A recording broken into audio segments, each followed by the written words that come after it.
Assalamualaikum warahmatullahi wabarakatuh.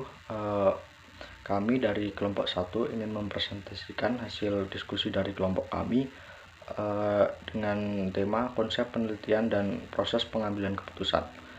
Kelompok kami beranggotakan yang pertama Nur Hafizah dengan NPM 20.0009, Alfian Akbar Setiawan dengan NPM 20.0010, Nur Aisyah Nugraini NPM 20.0027, Ani Anjani NPM 20.0028, Suwanda Ayu Ningrum NPM 20.0039, Wahyu Fani Astuti NPM 20.0040, dan yang terakhir saya sendiri Muhammad Nasrul Amin dengan NPM 19.0050. Pengertian metode penelitian. Pada dasarnya, metode penelitian merupakan cara ilmiah untuk mendapatkan data dengan tujuan dan kegunaan tertentu. Cara ilmiah berarti kegiatan penelitian tersebut didasari pada ciri-ciri keilmuan, yaitu rasional, berarti kegiatan penelitian itu dilakukan dengan cara-cara yang masuk akal. Empiris berarti cara-cara yang dilakukan itu dapat diamati oleh indera manusia, sehingga orang lain dapat mengamati dan mengetahui cara-cara yang digunakan. Sistematis berarti proses yang digunakan dalam penelitian itu menggunakan langkah-langkah tertentu yang bersifat logis. Dapat disimpulkan, data yang diperoleh melalui penelitian itu adalah data rasional, empiris, dan sistematis yang mempunyai kriteria tertentu, yaitu valid. Valid sendiri menunjukkan derajat ketepatan antara data yang sesungguhnya terjadi pada objek dengan data yang dapat dikumpulkan oleh peneliti.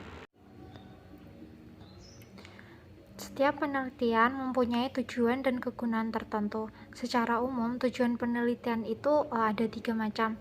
Yang pertama, bersifat penemuan. Berarti data yang diperoleh dari penelitian itu adalah data yang betul-betul baru yang sebelumnya pernah diketahui. Kedua, bersifat pembuktian. Berarti data yang diperoleh digunakan untuk membuktikan adanya keraguan-keraguan terhadap informasi pengetahuan tertentu.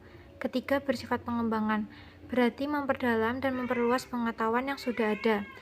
Melalui penelitian manusia dapat menggunakan hasilnya. Secara umum, data yang diperoleh dari penelitian dapat digunakan untuk memahami, memperjelas suatu masalah atau informasi yang tidak diketahui, memecahkan, meminimalisir atau menghilangkan masalah, dan mengantisipasi masalah, mengupayakan agar masalah tidak terjadi.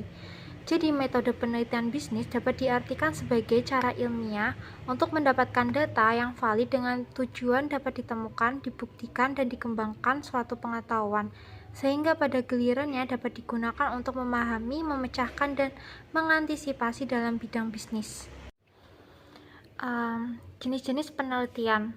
Jenis yang digunakan untuk penelitian dalam bidang bisnis, baik penelitian yang bersifat akademik, profesional, dan institusional, perumusan kebijakan atau pengambilan keputusan. 1. Ada penelitian akademik, merupakan penelitian yang dilakukan oleh para mahasiswa dalam membuat skripsi, tesis, dan disertasi. Penelitian ini merupakan sarana edukatif sehingga lebih mementingkan validasi internal, variabel penelitian terbatas, serta kecanggihan analisis disesuaikan dengan jenjang pendidikannya seperti S1, S2, S3-nya. Kemudian yang kedua ada penelitian internasional. Ini merupakan penelitian para dosen dan peneliti lainnya. Tujuannya mendapatkan pengetahuan baru dan menambah wawasan yang lebih luas. Variabel penelitian lengkap, kecanggihan analisis disesuaikan untuk kepentingan masyarakat ilmiah. Untuk itu, penelitiannya harus dilakukan dengan cara yang betul dan hasilnya berguna untuk pengembangan ilmu.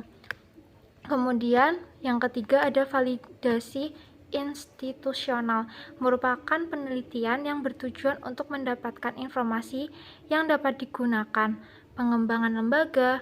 Oleh karena itu, hasil penelitian lebih menekankan pada validitas eksternal atau kegunaannya.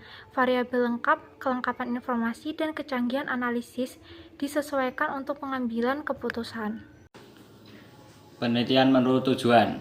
Uma Karan dalam bukunya Research Methods for Business tahun 1994 menyatakan bahwa penelitian diarahkan untuk mendapatkan informasi yang dapat digunakan untuk memecahkan masalah. Kedua, Guy 1977 mengatakan bahwa sebenarnya sulit untuk membedakan antara penelitian murni dan penelitian terapan secara terpisah karena keduanya terletak pada suatu garis. 3. Jujun S. Suryasumantri tahun 1985 menyatakan bahwa penelitian dasar atau murni adalah peneliti yang bertujuan menemukan pengetahuan baru yang sebelumnya belum pernah diketahui. Kita masuk ke penelitian menurut metode. Ada 8 bentuk penelitian menurut metode. Yang pertama ada penelitian survei, di mana dilakukan pada populasi besar maupun kecil untuk diambil sampelnya, yang kemudian dilakukan penelitian. Tujuannya untuk mengambil suatu generalisasi dari pengamatan yang akan dilakukan tindakan pada suatu penelitian tersebut. Yang kedua ada penelitian ex post facto, yaitu penelitian ini dilakukan untuk meneliti peristiwa yang terjadi dari kemudian menuntut ke belakang, melihat ke belakang, apakah faktor-faktor yang akan didapat itu akan menimbulkan suatu kejadian tersebut. Itu bisa dilakukan dalam penelitian yang kedua, yaitu penelitian ex post facto. Kemudian yang ketiga ada penelitian eksperimen, di mana penelitian ini berusaha untuk mencari pengaruh variabel tertentu terhadap variabel yang lain dengan kondisi untuk mengontrol suatu penelitian secara ketat yang didasari oleh 4 bentuk. Yang pertama pra-eksperimental, yang kedua ada true eksperimental, yang ketiga ada fictorial, yang keempat ada quiz eksperimental. Yang keempat ada penelitian naturalistik, di mana ini adalah salah satu metode kualitatif, di mana metode ini dilakukan penelitian yang menggunakan suatu peneliti pada kondisi objek ilmiah. Sebagai lawannya adalah eksperimen, yang di mana peneliti adalah sebuah kunci keberhasilan suatu peneliti naturalisme. Selanjutnya ada Polix research atau penelitian Polix, di mana di sini menggunakan metode penelitian kebijakan yang dimulai karena adanya masalah, dan masalah ini pada umumnya dimiliki oleh administrasi manajer Polix, yang kemudian masalah tersebut akan diproses suatu penelitian yang dilakukan melalui analisis pada masalah sosial yang mendasar. Kemudian adalah action research atau penelitian tindakan. Penelitian selanjutnya ini dilakukan untuk menghendaki perubahan dalam situasi tertentu, pengembangan metode kerja yang lebih efisien sehingga biaya produk dapat ditekan di sini. Sebagai lembaga dapat meningkatkan suatu produk melalui penelitian tersebut yang melibatkan karyawan dan peneliti secara langsung yang mengkaji kelemahan dan kelebihan produksi kerja, metode dan alat-alat kerja. Tujuannya adalah untuk melakukan perubahan situasi, perilaku, organisasi termasuk struktur mekanisme kinerja dan iklim kinerja. Kemudian ada penelitian evaluasi yang merupakan proses pembuatan keputusan, yaitu untuk membandingkan suatu kejadian, kegiatan, dan produk dengan standar program yang telah ditetapkan. Terdapat 2 jenis penelitian evaluasi. Yang pertama ada penelitian evaluasi formatif yang dilakukan pada proses, dan evaluasi sumatif yang menekan pada produk tertentu. Yang selanjutnya ada penelitian evaluasi sumatif yang menekan pada efektivitas pencapaian program. Ini juga menggunakan produk tertentu pada suatu penelitian tersebut. Kemudian yang terakhir ada penelitian sejarah. Penelitian sejarah ini dilakukan melalui kejadian masa lalu yang tujuannya untuk merekonstruksi kejadian di masa lalu tersebut secara sistematif dan objektif melalui pengumpulan, evaluasi, dan verifikasi data sehingga dapat membuat suatu kesimpulan yang dapat digunakan untuk menjawab pertanyaan mengenai kejadian yang berlangsung di masa lalu dan siapa sih pelakunya tersebut, yang bisa digunakan untuk hasil dari penelitian tersebut.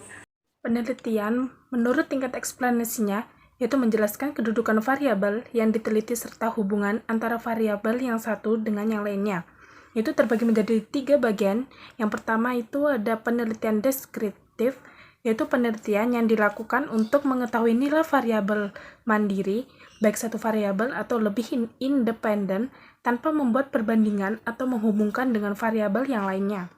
Yang kedua itu ada penelitian komparatif, yaitu suatu penelitian yang bersifat membandingkan yang dimaksud untuk mengetahui atau menguji perbedaan dua kelompok atau lebih. Yang ketiga ada penelitian asosiatif atau hubungan yang bertujuan untuk mengetahui hubungan antara dua variabel atau lebih, di mana penelitian ini mempunyai tingkat yang tertinggi bila dibandingkan dengan penelitian deskriptif atau komparatif.